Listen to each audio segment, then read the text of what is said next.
ngayon, at magpakailanman. What a powerful name it is! The name of Jesus. Hallelujah. Mga kapatid, ang Diyos ay mapagmahal. Amen? Amen. Walang pipili ang Diyos.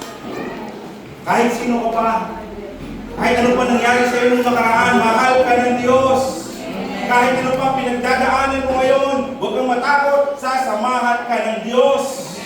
Kahit ikaw ay may nararanasan na sakit sa katawan, ang Diyos ang nagpapagaling, sasamahan ka ng Diyos. Kapag ikaw ay nalilito, nawawala ng kapayapaan sa iyong isip, ang Diyos ay Diyos ng kapayapaan, sasamahan ka ng Diyos. Hallelujah! Wala tayong pwedeng idahilan sa Diyos. Wala tayong pwedeng isumpay natin ito ngayon. Nakilala natin ang Diyos. Salamat sa Panginoon.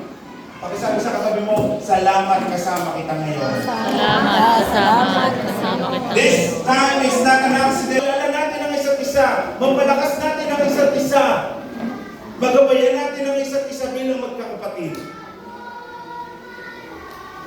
Ako'y lubos na-touch kanina sa patotoo ng ating kapatid na si Sister Ana.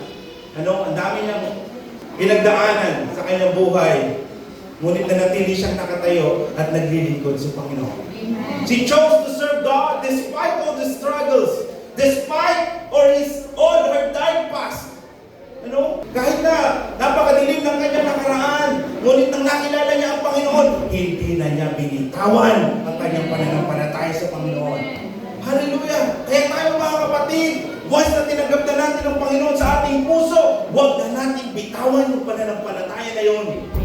Dahil ito ang magiging susi, ito ang magdadala sa atin sa mga mabubuti at magagandang plano ng Diyos sa ating buhay.